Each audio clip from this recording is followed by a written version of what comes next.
அனைவருக்கும் வணக்கம். மத்திய பிரதேச மாநிலத்தில் சாட்னான்னு ஒரு மாவட்டம் இருக்குது. இந்த மாவட்டத்தில் தான் சிமெண்ட் அதிகமாக உற்பத்தி செய்யப்படுது. நம்ம ஊரில் தமிழ்நாட்டில் அரியலூர் மாவட்டத்தில் டால்மியாபுரத்தில் எப்படி சிமெண்ட் உற்பத்தி அதிகமாக இருக்கோ அதே மாதிரி தான் இந்த சாட்னா மாவட்டத்திலையும் சிமெண்ட்டோடைய உற்பத்தி அதிகமாக இருக்குது. ஸோ இதனால் அந்த ஊரை சிமெண்ட் செட்டின்னு தான் அழைக்கிறாங்க. அப்படிப்பட்ட இந்த சிமெண்ட் செட்டியில் இருந்து கொஞ்சம் தூரத்தில் தவாரி அப்படின்ற ஒரு பகுதியில் ஒரு சாதாரண ஏழ்மையான ஒரு குடும்பம் வாழ்ந்துக்கிட்டு வருது. அந்த குடும்பத்தை பத்தி சொல்லணும்னா, ராம் நரேஷ் மற்றும் ருக்மணி அப்படின்ற இந்த ஏழை தம்பதியினர் தங்களுடைய 5 குழந்தைகள் கூட ஒரு வீட்டில் ஒரு நிம்மதியான வாழ்க்கையை வாழ்ந்துகிட்டு இருக்காங்க. இந்த ராம் நரேஷுக்கு மொத்தம் 4 மகள்கள். முதலாவதா ராணி, இரண்டாவதா பானு, மூன்றாவதா ஆர்த்தி, நான்காவதா லட்சுமி, அடுத்தபடியா சாகர் அப்படின்ற ஒரு மகன் கூட இருக்காங்க. இந்த ராம் நரேஷ் பொருளாதார ரீதியா ரொம்பவும் பின்தங்கின நிலையில தான் வாழ்ந்துகிட்டு இருக்காரு. இவர் பக்கத்துல இருக்கிற ஒரு சின்ன பர்னிச்சர் கடையில ஒரு சாதாரண கூலி வேலை தான் பார்த்துக்கிட்டு இருக்காரு. ஸோ எந்த அளவுக்கு புவர் ஃபேமிலியா அவங்க இருந்திருப்பாங்கன்னு பார்த்துக்கோங்க. இவருடைய இந்த சின்ன வருமானத்துல தான் தன்னுடைய மனைவி பிள்ளைகள் கூட அந்த ஊர்ல இவர் நிம்மதியான வாழ்க்கையை வாழ்ந்துகிட்டு இருக்காரு. இவருடைய நிம்மதியை கெடுக்கிற விதமா தான் ஒரு கொடூரமான ஒரு சம்பவம் அந்த குடும்பத்துக்குள்ள நடக்க ஆரம்பிக்க போகுது.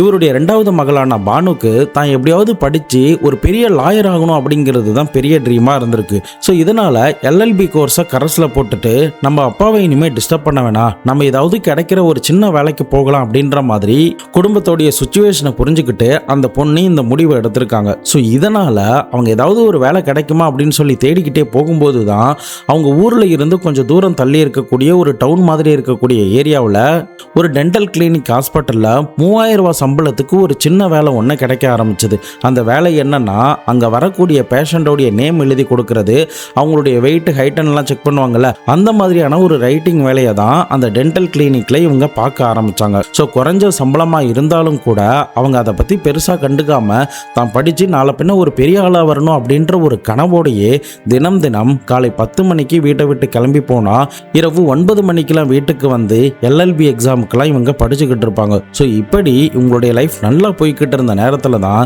சரியாக 2020 பிப்ரவரி மாதத்தில் இந்த குடும்பத்தார்கள் அவங்களுடைய மூத்த மகளுக்கு, அதாவது ராணிக்கு திருமணம் பண்ணி முடித்ததும் இந்த பானுக்கும் திருமணம் பண்ணிடலாம் அப்படின்ற மாதிரி வரன் தேட ஆரம்பிச்சிட்டாங்க. அதன் அடிப்படையில் அவங்களுடைய வீட்டில் இருந்து ஒரு 15 கிலோமீட்டர் டிஸ்டன்ஸில் பிரமேஷ் அப்படின்ற ஒரு பையனுடைய வரன் அவங்களுக்கு கிடைச்சதும் அந்த பையனுக்கு இந்த பானுவை முடிச்சு வச்சிடலாம் அப்படின்ற மாதிரி அந்த குடும்பத்தார்கள் ஃபிக்ஸ் பண்ணி இருந்திருக்காங்க. பட் இந்த பொண்ணுக்கோ அந்த நேரத்தில் அந்த திருமணத்தில் உடன்பாடு இல்லை. நம்ம நல்லா படிக்கணும்னு நினைச்சோமே, நம்ம பெரிய லாயர் ஆகணும்னு நினைச்சோமே, அந்த ட்ரீம் எதுவுமே நடக்காம போயிடுமோ அப்படின்ற கவலையோடையே அவங்களுடைய வேலைகளை பார்த்துக்கிட்டு இருந்த நேரத்தில் தான் கோவிட் லாக்டவுனும் மார்ச் மாதம் 2020 போட ஆரம்பிச்சாங்க. இந்த லாக்டவுன் மார்ச்சில் இருந்து ஜூலை 31 வரைக்கும் போடப்பட்டிருந்ததுனால இந்த குடும்பத்தார்கள் யாராலுமே வெளியில போக முடியாம ஃபைனான்சியலா ரொம்பவும் கஷ்டப்பட ஆரம்பிச்சாங்க. முக்கியமா இந்த பொண்ணு வேலை பார்த்தா அந்த டென்டல் கிளினிக்குமே க்ளோஸ் பண்ணப்பட்டதுனால வேற வழி இல்லாம இந்த பொண்ணு வீட்டிலேயே தான் முடங்கி கிடக்க ஆரம்பிச்சாங்க. இப்படி அவங்களுக்கு ஒரு பக்கம் இந்த விஷயம் சேடா அமைஞ்சாலும் இன்னொரு பக்கம் அவங்களுடைய திருமணம் தள்ளி போறதுனால ஒருவித மகிழ்ச்சியோடைய தான் அந்த லாக்டவுனை இவங்க கடக்க ஆரம்பிச்சாங்க. பட் அந்த நேரத்தில் அவங்களுக்கு ஏற்பட்ட இன்னொரு ஒரு சிக்கல் என்னன்னா, இவங்களுடைய மாமா, அதாவது அம்மாவுடைய தம்பி பாம்பு கடிச்சு திடீர்னு இறந்து போயிட்டாரு. ஸோ அவங்கள பார்க்கறதுக்காக இந்த லாக்டவுன் போடுறதுக்கு முன்னாடி இந்த மொத்த குடும்பமும் கிளம்பி அந்த ஊருக்கு போயிருந்திருக்கு. அதாவது ஒரு 30 கிலோமீட்டர் தள்ளி இருக்கக்கூடிய அந்த மாமாவுடைய ஊருக்கு போயிருந்திருக்காங்க. அங்கிருந்து இவங்க ரிட்டர்ன் திரும்புறதுக்குள்ளேயே லாக்டவுன் போட்டுட்டதுனால இவங்களால அந்த ஊர்ல இருந்து இவங்களுடைய சொந்த வீட்டுக்கு வரதுக்கே பல நாட்கள் கிட்ட ஆயிட்டு. ஸோ இந்த மாதிரியான கஷ்டங்கள்லாம் அனுபவிச்சு மறுபடியும் லாக்டவுன்லாம் முடிஞ்சு நார்மலைஸ் ஆனதுக்கு பிறகு இவங்களுடைய திருமண பேச்சுவார்த்தையை அந்த குடும்பத்தார்கள் எடுக்க ஆரம்பிச்சாங்க. அதே சமயம் இன்னொரு பக்கம் அந்த டென்டல் கிளினிக்கும் ஓபன் பண்ணப்பட்டதுனால நம்ம வேலைக்கு போகலாம்னு சொல்லிட்டு அந்த பொண்ணு தினமும் வழக்கம் போல 10 மணிக்கு வீட்டை விட்டு கிளம்பி இரவு 9 மணிக்கு தான் வீட்டுக்கே ரிட்டர்ன் ஆயிருந்திருக்காங்க. ஸோ இப்படி அவங்க லாக்டவுனுக்கு அப்புறம் அந்த வேலைக்கு போக ஆரம்பிச்சதுமே ஒரு வேண்டா வெறுப்புக்கு அங்க வேலைகளை பார்க்க ஆரம்பிச்சாங்க. அதுக்கான காரணம் இவங்களுக்கு சீக்கிரமா கல்யாணம் நடக்க போகுது, தன்னுடைய கனவுகள் எல்லாமே நடக்காம போயிடுமா அப்படின்ற கவலையோடையே இவங்களுடைய லைஃப் மூவ் ஆகிக்கிட்டு இருந்த நேரத்துல தான் அந்த ஒரு நாளும் இவங்களுடைய லைஃப்ல எட்டி பார்க்க ஆரம்பிச்சது. அது சரியா டிசம்பர் 14, 2020 வழக்கம் போல பானு தன்னுடைய பேக் எல்லாத்தையுமே எடுத்துக்கிட்டு தன்னுடைய அம்மா கிட்ட குட் பை சொல்லிட்டு அந்த வீட்டில் இருந்து 10 மணிக்கு கிளம்பியிருக்காங்க. பட் அன்னைக்கு அந்த அம்மாவுக்கு தெரியாது அதுதான் இந்த பொண்ணுடைய கடைசி குட் பைன்னு. அதுதான் இந்த அம்மாவும் மகளும் கடைசியா உயிரோட பார்த்துக்கிற தருணம். தன்னுடைய மகள் வழக்கம் போல 9 மணிக்கு வீட்டுக்கு வந்துருவா. வந்ததுக்கு பிறகு அவளுக்கு சாப்பாடு கொடுக்கலாம் அப்படின்னு சொல்லிட்டு அன்றைய நாள் இரவு வீட்டில் காத்துக்கிட்டு இருந்த அந்த ருக்மணி அம்மாவுக்கு பெரும் ஏமாற்றத்தை மட்டும்தான் இந்த பானு கொடுக்க ஆரம்பிச்சாங்க. வழக்கம் போல 9 மணிக்கு அந்த பொண்ணு வராததுனால ஒருவேளை கிளினிக்ல யாராவது எக்ஸ்ட்ரா ஆட்கள் வந்திருப்பாங்க, அதனால டிலே ஆகுது போல அப்படின்னு நினைச்சு அந்த அம்மா அதை பத்தி பெருசா கண்டுக்காம 9:30 மணி வரைக்கும் வெயிட் பண்ணி பார்க்குறாங்க. பட் அப்பவும் இந்த பானு வராததுனால உடனடியா தன்னுடைய மகளுக்கு கால் பண்ணி பார்க்குறாங்க. அப்போ அவங்களுடைய மொபைல் ரிங் ஆகுதே தவிர பானு கிட்ட இருந்து எந்தவித ரெஸ்பான்ஸும் வரவே இல்லை. ஒருவேளை லேட் ஆயிடுச்சுன்னா பானு தன்னுடைய அம்மாவுக்கு கால் பண்ணி இந்த மாதிரி லேட் ஆயிடுச்சுமா, நான் இந்த மாதிரி கடைக்கு போயிருக்கேன் அப்படின்ற எல்லாத்தையுமே இன்ஃபார்ம் பண்ணுவாங்க. ஆனால் அன்னைக்கு பானு எந்தவித இன்ஃபர்மேஷனும் கொடுக்காததுனால இந்த அம்மாவுக்கு நேரம் ஆக ஆக ஒருவித பயத்தை தான் கிளப்ப ஆரம்பிச்சுது. உடனடியாக அந்த பொண்ணு வேலை பார்த்துக்கிட்டு இருந்த அந்த கிளினிக்கு வந்து பார்க்கும்போது கூட இந்த கிளினிக்கை இன்னைக்கு சீக்கிரமாகவே மூடிட்டாங்களே, உங்களுடைய பொண்ணு 4 மணிக்கெல்லாம் இந்த கிளினிக்கில் இருந்து கிளம்பிட்டாங்களே அப்படின்ற தகவல் தெரிய வரும்போது அந்த அப்பா அம்மாவுக்கு இன்னும் சந்தேகமும் பயமும் அதிகரிக்க ஆரம்பிச்சது. உடனடியாக தங்களுடைய சொந்தக்காரங்களுக்கெல்லாம் கால் பண்ணி பானு அங்கே வந்தாளா அப்படின்ற மாதிரிலாம் விசாரிக்கிறாங்க. ஆனால் எங்கே தேடியும் எங்கே விசாரணை பண்ணியும் அன்னைக்கு அவங்களால அந்த பானுவை கண்டே பிடிக்க முடியல.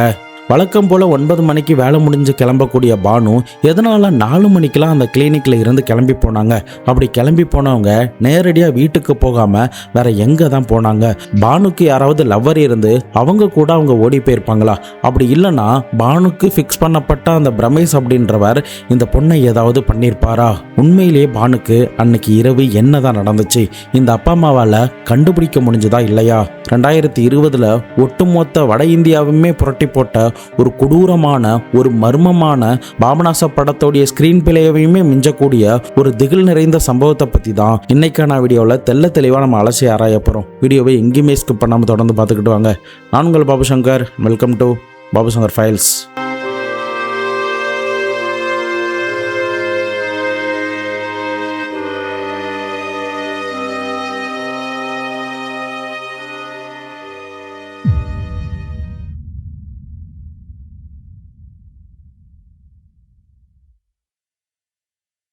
நம்ம சேனலில் வர வீடியோஸ்லாம் உங்களுக்கு பிடிச்சிருந்ததுன்னா மறக்காமல் லைக் பண்ணி ஏதாவது கமெண்ட் பண்ணி பாருங்கள். அப்போ தான் உண்மையாகவே கிரைம் சேனல் பார்க்குற நம்முடைய ஆடியன்ஸுக்கு ரெக்கமெண்டில் போய் சேரும். அது எங்களுக்கு பெரிய மோட்டிவேட்டாக இருக்கும். சப்ஸ்கிரைப் பண்ணாமல் யாராவது பார்த்துக்கிட்டு இருந்தீங்கன்னா சப்ஸ்கிரைப் பண்ணி சப்போர்ட் பண்ணுங்கள்.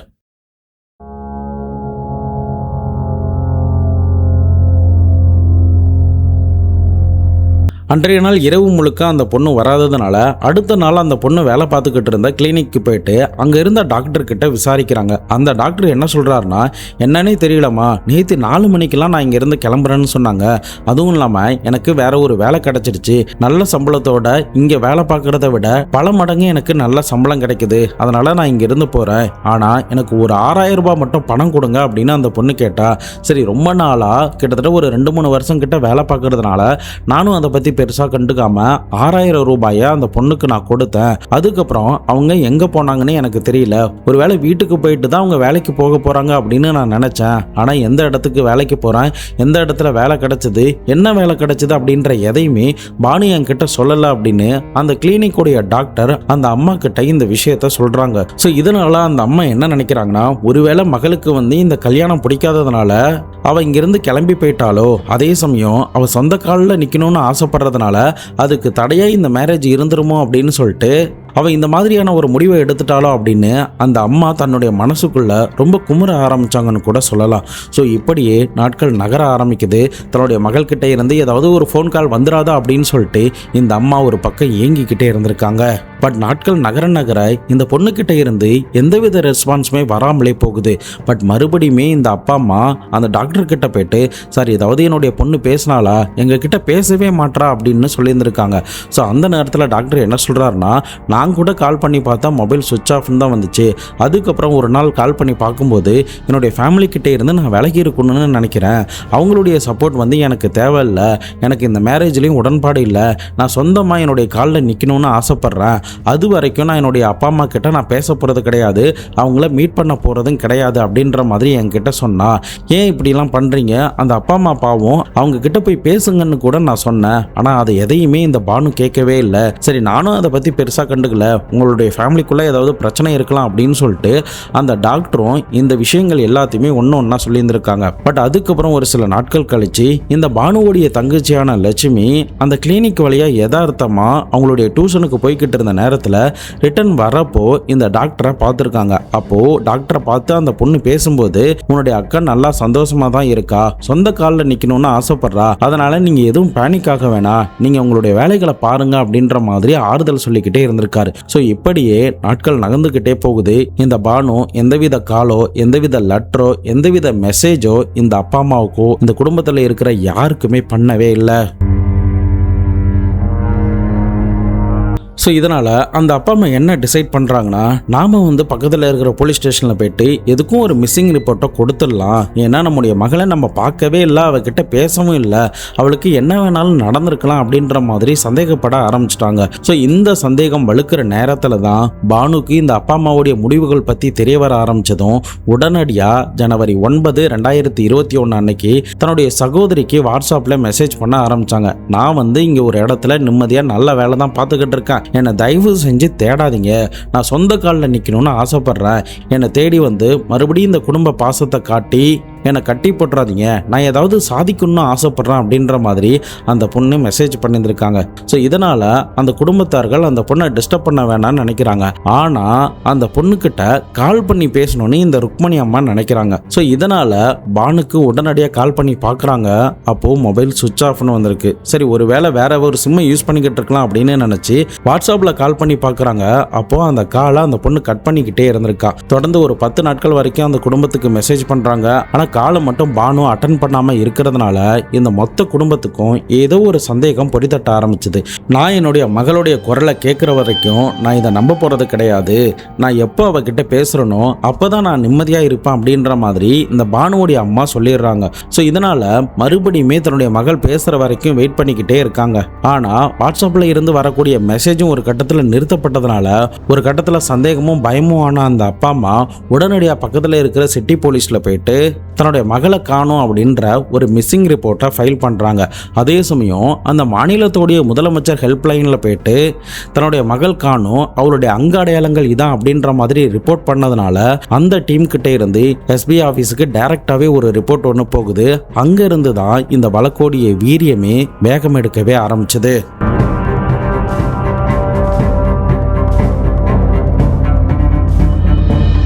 அந்த மாவட்டத்தோடைய எஸ்பி முதற்கட்டமாக இந்த வழக்கை ரொம்ப சீரியஸாக எடுத்துக்கிட்டு இந்த பொண்ணு காணாமல் போய் கிட்டத்தட்ட ஒரு 50 நாட்கள் கிட்ட ஆக போகுங்கிறதுனாலையும் உடனடியாக நம்ம விசாரணை பண்ணலான்னு சொல்லி ஒரு ஸ்பெஷல் டீம் ஒன்றை ஃபார்ம் பண்ணுறாரு. கடைசியாக அந்த பொண்ணு எங்கே போனாங்க, அவங்களுடைய அங்க அடையாளங்கள் என்ன, அவங்க லாஸ்ட்டாக என்ன ட்ரெஸ் போட்டிருந்தாங்க, யார்கிட்ட பேசினாங்க, கடைசியாக அவங்க யாரை பார்த்தாங்க, கடைசியாக அவங்க யாருக்கு கால் பண்ணாங்க, எந்த வழியாக அந்த கிளினிக்கில் இருந்து கிளம்புனாங்க, அங்கே உள்ள சிசிடிவியில் ஏதாவது பதிவாக இருந்திருக்கா அப்படின்னு சொல்லிட்டு இவ்வளோ ஆங்கிளில் தங்களுடைய விசாரணையை தொடங்க ஆரம்பிச்சாங்க.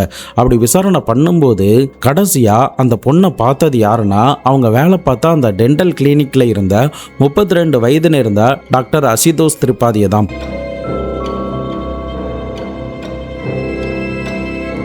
இந்த அசிதோஸ் கிட்ட போலீஸ் விசாரணை பண்றாங்க. அப்போ இந்த அப்பா அம்மா கிட்ட என்ன சொன்னாரோ அதே தான் இந்த போலீஸ் கிட்டயுமே சொல்லியிருந்திருக்காங்க. 4 மணி வரைக்கும் நல்லா வேலை பார்த்துக்கிட்டு இருந்தா சார், திடீர்னு என்கிட்ட 6000 ரூபாய் பணத்தை வாங்கிட்டு எனக்கு வேற வேலை கிடைச்சிருச்சுன்னு கிளம்பி போனா. ஆனா கோவிட்டுக்கு அப்புறம் நான் கிளினிக் திறந்ததுக்கு பிறகு அவ ரொம்ப சேடா இருந்தா, அவ ஏதோ வேண்டா வெறுப்புக்கு இங்க வேலை பார்த்த மாதிரி இருந்துச்சு அப்படின்ற மாதிரி அந்த டாக்டரும் தன்னுடைய ஸ்டேட்மெண்ட்டை போலீஸ் கிட்ட சொல்லியிருந்திருக்காரு. ஸோ போலீஸும் அந்த கிளினிக்கு பக்கத்திலே ஒரு ஏடிஎம் இருக்கிறதுனால அதுல இருக்கிற சிசிடிவியை செக் பண்ணி பார்க்குறாங்க. பட் துரதிருஷ்டவசமா அந்த கிளினிக்குள்ள என்ட்ரி ஆகிற எந்த ஒரு ஃபுட்டேஜும் ஃபோக்கஸ் ஆகாமல் இருக்கிறதுனால அது ஒரு பின்னடைவாக தான் போலீஸுக்கு அமைய ஆரம்பிச்சது. இன்னொரு பக்கம் அந்த ஏரியாவில் பல இடத்துல இருக்கிற சிசிடிவியை செக் பண்ணி பார்க்குறாங்க. முக்கியமாக இந்த பொண்ணுடைய வீட்டில் இருந்து எந்த வழியாக இவங்க ரெகுலராக வருவாங்களோ அந்தந்த வழிகளில் இருக்கிற சிசிடிவியுமே செக் பண்ணி பார்க்குறாங்க. பட் அப்படி செக் பண்ணி பார்த்தாலும் சில ஃபுட்டேஜ் 30 நாட்கள்லேயே டெலீட் ஆகிற மாதிரி இருந்ததுனாலையும் சரி வர போலீஸால் சரியான எவிடன்ஸுமே கலெக்ட் பண்ணவே முடியல. இன்னொரு பக்கம் அந்த கிளினிக்லையுமே சிசிடிவி கிடையாது. ஸோ இதனால் வேற என்ன பண்ணலாம் அப்படின்னு சொல்லி யோசனை பண்ணும்போது தான் அந்த பொண்ணு கடைசியாக யார்கிட்ட பேசியிருக்காங்க, அவங்களுடைய மொபைல் எங்கெங்கெல்லாம் ஆக்டிவாக இருந்திருக்கு, முக்கியமாக அவங்க வாட்ஸ்அப் யூஸ் பண்ணும்போது அவங்களுடைய லொக்கேஷன் எங்கே அப்படின்னு சொல்லி செக் பண்ணி பார்க்கும்போது தான் போலீஸுக்கு ஒரு முக்கியமான பிரேக் த்ரூவே இந்த வழக்கில் கிடைக்க ஆரம்பிச்சுது. அது என்னன்னா, கடைசியாக இந்த பானு இந்த டாக்டர் கிட்ட தான் பேசியிருக்காங்க. அதுவும் 750 செகண்ட் கிட்ட, கிட்டத்தட்ட 12 நிமிஷத்துக்கிட்ட இந்த பொண்ணு அந்த டாக்டர் கிட்ட பேசியிருக்காங்க. இதை விட இன்னொரு ஷாக்கிங்கான ஒரு விஷயம் என்னன்னா, ஜனவரி 9, 2021 தன்னுடைய குடும்பத்தார்கள் கிட்ட இந்த பொண்ணு வாட்ஸ்அப்பில் மெசேஜ் பண்ணாங்கல்ல, அந்த வாட்ஸ்அப்போடைய லொக்கேஷனும் இந்த டாக்டரோடைய லொக்கேஷனும் ஒரே இடத்துல தான் இருந்திருக்கு. அதுவும் இந்த டாக்டரோடைய கிளினிக், அதை விட்டால் அவருடைய வீடு, இந்த 2 இடத்துல இருந்து தான் அந்த வாட்ஸ்அப் மெசேஜ் எல்லாமே இந்த குடும்பத்துக்கு போயிருந்திருக்கு. ஸோ இப்போ இந்த விஷயங்களை கண்டுபிடிச்சதுக்கு பிறகு இந்த அசிதோஸ் தான் ஏதோ பண்ணியிருக்காரு அப்படின்னு சொல்லிட்டு அவரை மறுபடியும் விசாரணை பண்ணுறதுக்காக ஸ்டேஷனுக்கு வர சொல்கிறாங்க. அப்போ போலீஸ் ஒரு சின்ன ட்ரிக்காக என்ன யூஸ் பண்ணுறாங்கன்னா, அங்கே இருக்கிற ஒரு பழைய குற்றவாளியை அவங்களுடைய ரூமில் அடித்து உதச்சி விசாரணை பண்ணுற மாதிரியும் அந்த சத்தம் வெளியில் கேட்குற மாதிரியும் ஒரு சுச்சுவேஷனை கிரியேட் பண்ணியிருந்திருக்காங்க. மேற்கொண்டு அசிதோஸை ஒரு இடத்துல உட்கார வச்சுட்டு இந்த சத்தத்தை எல்லாத்தையுமே அவருக்கு கேட்குற மாதிரி தான் பண்ணுறாங்க. அதே சமயம் ஒரு ஆபீசர் வெளியில இருந்து அந்த ரூம்குள்ள போறதும், அதுக்கப்புறம் ரூம்ல இருந்து வெளியில வந்ததுக்கு பிறகு அடுத்து இந்த டாக்டரை தான் விசாரணை பண்ணணும், அவரை ரெடியா இருக்க சொல்லுங்க அப்படின்னு சொன்னதுமே இந்த அசிதோஸுக்கு தொடையெல்லாம் நடங்க ஆரம்பிச்சது.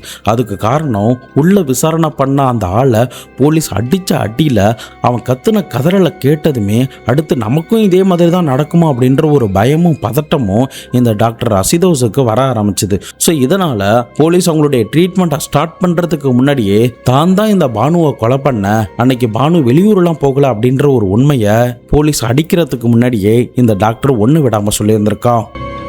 கிட்டத்தட்ட 2-3 வருஷமா இந்த பானு இந்த கிளினிக்கு வேலை பார்க்கறதுனால 2 பேருக்குள்ளேயும் ஒரு நல்ல ஃப்ரெண்ட்ஷிப் ஏற்பட ஆரம்பிக்குது. இந்த பொண்ணுக்கும் இந்த பையனுக்கும் கிட்டத்தட்ட 8 வயசு தான் ஏஜ் டிஃபரன்ஸ். உனக்கு நீ LLB படிக்கணும்னு ரொம்ப ஆசை இருக்கிறதுனால நீ புக்ஸ்லாம் எடுத்துட்டு வா, ஃப்ரீயாக இருக்கிற டைமில் இங்கேயே உட்காந்து படி அப்படின்ற மாதிரிலாம் சொல்லியிருந்திருக்கான். ஸோ ஆரம்பத்தில் 2 பேருக்குள்ளேயும் எந்தவித அட்ராக்ஷனும் இல்லை. ஆனால் நாட்கள் நகர இவங்களுடைய அட்ராக்ஷன் பயங்கரமாக இருந்ததுனால அது ஒரு கட்டத்தில் காதலாகவும் மலர ஆரம்பிச்சுது. பட் இந்த நேரத்தில் தான் பானுவோடைய அப்பா அம்மா வேற ஒரு பையனுக்கு திருமணத்தை ஃபிக்ஸ் பண்றாங்க. பட் இந்த டாக்டரை தான் காதலிக்கிறான் அப்படின்ற விஷயத்த இந்த அப்பா அம்மா கிட்ட இந்த பொண்ணு சொல்லல. ஒருவேளை சொல்லியிருந்தா கூட அந்த அப்பா அம்மா மறுப்பு தெரிவிக்க போறது இல்ல. ஆனா இன்னொரு பக்கம் அந்த டாக்டர் இந்த பொண்ணுடைய கல்யாணத்தை பத்தின எந்தவித பேச்சுக்களுமே அவருடைய வாயில இருந்து எடுக்கவே இல்லை. அதே சமயம் இந்த பொண்ணுக்கு மேரேஜ் ஃபிக்ஸ் ஆயிடுச்சு அப்படின்ற தகவல் கேட்ட பிறகும் கூட அவர்கிட்ட இருந்து எந்தவித ரியாக்ஷனுமே இல்லை.